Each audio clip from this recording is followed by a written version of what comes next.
This is the Fvzzin Lightweight Knee Scooter Crutch Alternative.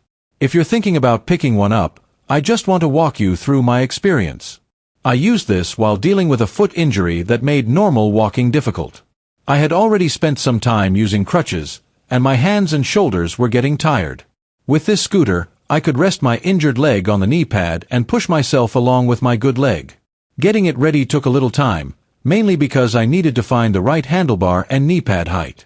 I made small adjustments until I could stand fairly upright without leaning too hard on the handlebars. That part matters more than I expected. When I had the knee pad set too low, my hip felt awkward. When the handlebars were too high, turning felt less controlled. The frame folds for storage and transportation.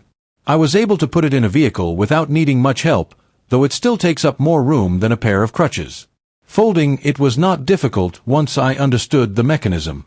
After opening it again, I always checked that the frame was fully locked before putting my weight on it. The knee platform has padding, and it felt comfortable during shorter trips around the house. After using it for a longer period, I did notice some pressure on my knee. Changing my knee position slightly helped, but I still needed brakes. That will probably depend on the injury and how sensitive the knee is. Moving around on smooth floors was easy after a little practice. The front wheels turn with the handlebars, so I could steer around furniture and through hallways. It felt more natural after I learned how wide to make each turn. Tight turns took more space than I expected, and I had to slow down before changing direction. Compared with crutches, this put much less pressure on my hands, wrists, and shoulders. I also did not have to hop every time I wanted to move. That made basic things around the house feel less tiring. I still kept my crutches nearby because the scooter was not useful in every situation, especially near stairs. The four-wheel setup felt steady on flat flooring, but I would not treat it like something that cannot tip. If I turned too quickly or leaned too much on the handlebars, it felt less stable. I got better results when I kept my body centered over the knee platform and moved at a slow pace. The brakes worked well enough for normal indoor use and controlled movement outside. I would not expect them to stop instantly if the scooter were moving quickly. I used the brakes before turns and slopes rather than waiting until I needed to stop suddenly. Parking the scooter also required checking that it would not roll away when I put my knee on it.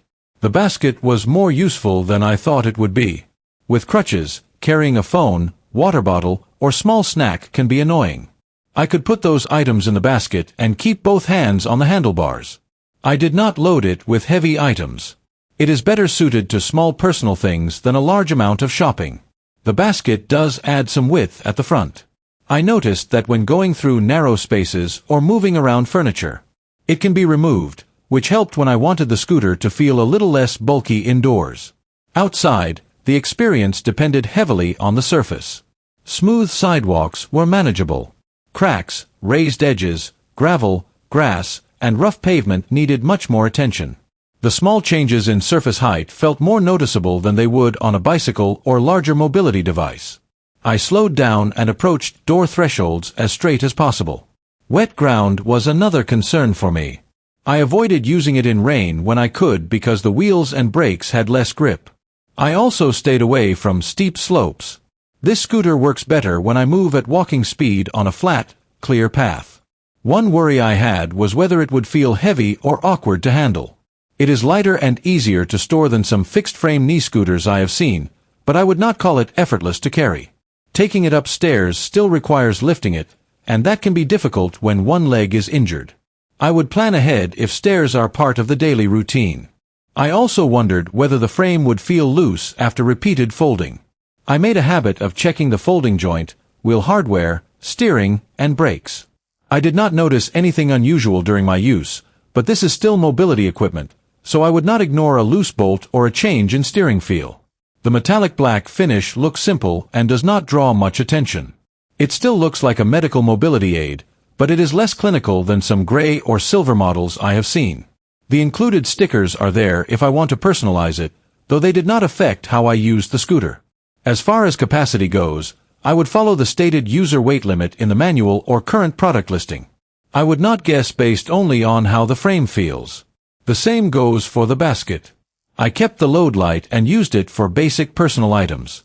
This is not suitable for every injury. I needed to be able to bend my injured leg and place pressure through my knee. I also needed enough balance and strength in my unaffected leg to push, steer, and stop. If a doctor has said not to support the injured leg this way, I would not use a knee scooter without asking. I think this makes the most sense for someone recovering from a foot, ankle, or lower leg injury who can safely rest that leg on a padded platform. It is especially practical in a home with smooth floors, clear hallways, and few stairs. It can also help on maintained sidewalks, as long as I stay alert and keep my speed low. Someone with knee pain, limited balance, weak grip, or a home with several stairs may have a harder time with it. A standard walker, wheelchair, or crutches could make more sense depending on the situation. I would not assume a knee scooter is automatically easier just because it has 4 wheels. My experience was better once I stopped trying to move quickly. At a calm pace, it gave me a useful way to move around without putting normal walking pressure on my injured foot. The folding frame and basket made daily use more convenient. The main downsides were knee pressure during longer use, limited performance on rough surfaces, and the awkwardness of dealing with stairs. I would consider it a practical option if the injury allows knee support and the main places I need to move through are flat and clear. I would take time to adjust it, practice braking and turning, and check the folding lock before every use. If you have questions about how it handled in a specific situation, leave them in the comments. I will share detailed information about the Fvzzin lightweight knee scooter crutch alternative in the comment section. Everyone, thank you for watching.